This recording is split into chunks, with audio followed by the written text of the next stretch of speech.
Hello everyone, welcome back to watch mother channel. मैं हूं आपके साथ सोनल। जैसे आपको पता ही है कि प्रेगनेंसी की न्यूज़ हम जब अपने रिलेटिव से, अपने रिश्तेदारों से शेयर करते हैं तो उनका कॉन्ग्रेचुलेशन के साथ साथ बहुत सारे एडवाइस भी हमें सुनने को मिलते हैं, बहुत सारी केयर रिलेटेड बातें भी हमें सुनने को मिलती है। उसी में से एक बात ये भी है कि प्रेगनेंसी के दौरान हमें कौन से पोस्चर को याद रखना चाहिए, ध्यान में रखना चाहिए, कौन से पोस्चर सेफ़ होते हैं और कौन से पोस्चर अनसेफ होते हैं। इवन डॉक्टर भी हमें हमेशा एडवाइस करते रहते हैं कि प्रेगनेंसी के दौरान इवन फर्स्ट ट्राइमेस्टर से ही आपको किस तरह से चलना है, किस तरह से सोना है, किस तरह से बैठना है, ये सारी जो बातें हैं हमें सुनने को मिलती है।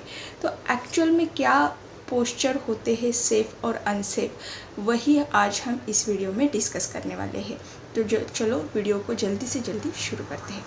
सबसे पहले दोस्तों हम बात करेंगे स्लीपिंग पोजीशन की, यानी स्लीपिंग पोस्चर की। इसमें हम जानेंगे कि हमें कौन सी पोजीशन में, प्रेगनेंसी के ड्यूरेशन में कौन सी पोजीशन में सोना चाहिए। तो डॉक्टर भी गाइज हमें एडवाइस करते हैं कि प्रेग्नेंट वुमन को जो है हमेशा साइड स्लीपिंग बेटर रहती है, साइड स्लीपिंग ही करनी चाहिए। एक तो राइट साइड पे या फिर लेफ़्ट साइड पे। उसमें भी इस साइड स्लीपिंग में भी डॉक्टर ज़्यादा से ज़्यादा रिकमेंड करते हैं लेफ़्ट साइड पे ही सोना, क्योंकि ये बहुत अच्छा होता है बेबी के लिए। अगर आप लेफ़्ट साइड पे सोते हो तो बेबी को ब्लड फ्लो भी बहुत अच्छे से होता है, साथ ही साथ ऑक्सीजन भी बहुत अच्छी से बेबी को मिलता है। इसीलिए ज़्यादा से ज़्यादा रिकमेंड करते हैं कि आप लेफ़्ट साइड पे सोएं। अगर गाइज़ आपको इस टाइम पे हार्ट बर्न की प्रॉब्लम है तो डॉक्टर इस टाइम पे आपको एडवाइस करते हैं कि आपको फ्लैट सोने की बजाय आप थोड़ा सा एलिवेटेड होके सोए, यानी कि आपके सिर के नीचे आप तकिया पिलो रखें और थोड़ा सा यानी सिटिंग पोजीशन में आप सोए, ताकि ये हार्ट बर्न की जो प्रॉब्लम है वो आपको कम से कम हो। हाउएवर गाइज़, डॉक्टर आपको ये भी सजेस्ट करते हैं कि अगर आपको पीठ के बल सोने की आदत है तो आप पीठ के बल भी सो सकते हो। इसमें कोई यानी टेंशन लेने की बात नहीं, ये एब्सोल्युटली नॉर्मल है। लेकिन जैसे जैसे आप ही देखोगे कि जैसे जैसे आपके मंथ बढ़ते जाएंगे, आपका प्रेगनेंसी का जो दौर है वो बढ़ता जाएगा, आप सेकेंड ट्राइमेस्टर में, थर्ड ट्राइमेस्टर में जाओगे, आपकी ये आदत जो है धीरे धीरे चेंज होती जाएगी। आप खुद ही साइड स्लीपिंग में ज़्यादा कंफर्टेबल रहोगे। तो इसीलिए फर्स्ट ट्राइमेस्टर में आप बैक पे भी सो सकते हो, इसमें कोई प्रॉब्लम नहीं है। तो जो अनसेफ पोजीशन है वो है आप स्टमक के बल यानी पेट के बल सोए, तो ये एक अनसेफ पोजीशन है।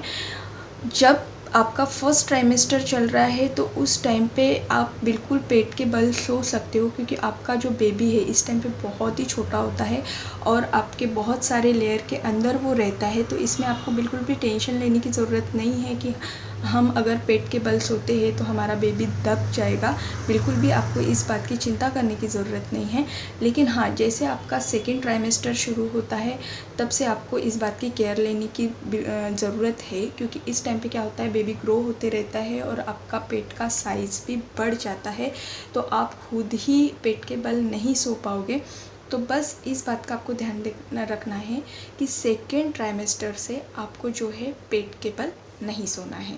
तो अगर आप साइड स्लीप लेते हो तो आप दोनों पैरों के बीच में इस तरह से पिलो भी रख सकते हो, जिसमें आप काफ़ी कंफर्टेबल महसूस करोगे। आजकल बाज़ार में आराम से, मार्केट में आराम से इस तरह की पिलो मिल जाती है। बस आपको स्लीपिंग पोजीशन में यही बात का ध्यान रखना है कि आपको ज़्यादा से ज़्यादा साइड स्लीपिंग की आदत डालनी है, लेफ़्ट या राइट साइड, उसमें भी ज़्यादा लेफ़्ट साइड में ही आपको स्लीप करना है। बैक पे या स्टमक पे आप फर्स्ट ट्राइमेस्टर में सो सकते हो। जैसे आपका सेकंड ट्राइमेस्टर शुरू हो जाता है, आपको इन आदतों को यानी बैक पे या स्टमक पे सोने की आपकी जो आदत है उसको भी कम करते लेके आना है। सेकेंड जो पोस्चर है वो है सिटिंग पोस्चर। इन प्रेगनेंसी के ड्यूरेशन में हमें किस तरह से बैठना चाहिए ताकि हम कंफर्टेबल महसूस कर सकें, हम कंफर्टेबल फील कर सकें। तो इसमें एक बात का ध्यान बहुत अच्छी से रखना है कि जब भी आप बैठे, आपके लोअर बैक को आपको सपोर्ट देना ही देना है, specially in second and third trimester में, क्योंकि इस टाइप पे पेन जो है लोअर बैक का बहुत ज़्यादा बढ़ जाता है। अगर आप सपोर्ट देके बैठते हो तो ये पेन कम होने में काफ़ी हद तक हेल्प होती है। दूसरी जो चीज़ है वो है पैरों को सपोर्ट देना बहुत ज़रूरी होता है। ये भी जैसे आप सिटिंग पोजीशन में बैठते हो तो आपको ये ध्यान रखना है कि आपके जो पैर है वो ऐसे हवा में लटकते हुए नहीं रहना चाहिए। आपके पैरों के नीचे तकिए का या कुछ ऐसी चीज़ों का सपोर्ट होना चाहिए जिससे आपको आपके पैरों को उसका सपोर्ट मिले और आप कंफर्टेबल फ़ील करो, स्पेशली इन थर्ड ट्राइमेस्टर, क्योंकि हमें पता ही है नॉर्मली पैरों में स्वेलिंग आना ये प्रेगनेंसी में होता ही रहता है। तो इन चीज़ों को कम करने के लिए आपको जो है पैरों में सपोर्ट लेना बहुत ज़रूरी होता है। इससे स्वेलिंग कम होने के भी चांसेस बढ़ जाते हैं। उसी के साथ जो रात में पैरों में हमें दर्द होता रहता है उस दर्द को भी काफ़ी हद तक रिलीफ मिलता है। तो इसीलिए इस बात का ध्यान रखें कि आपको जो है पैरों को सपोर्ट देना ही देना है।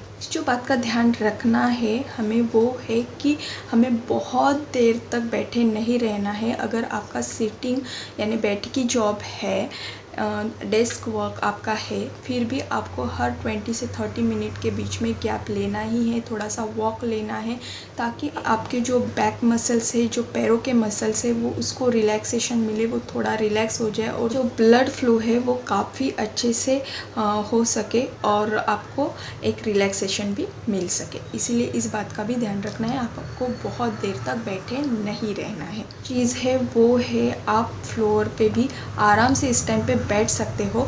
ये एक मिथ है कि आप फ्लोर पे बिल्कुल भी नहीं बैठ सकते।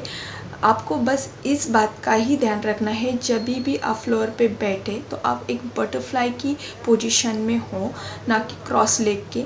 आपको पता ही है कि अगर आप बटरफ्लाई के पोजीशन में रहते हो तो आपका जो पेल्विक एरिया है वो ओपन होने में काफ़ी हद तक हेल्प होता है, उस मसल्स को उस तरह से जो है हेल्प मिलती है। ये जो चीज़ें हैं वो आगे जाके आपके डिलीवरी के लिए भी बहुत ज़्यादा हेल्पफुल रहेगी।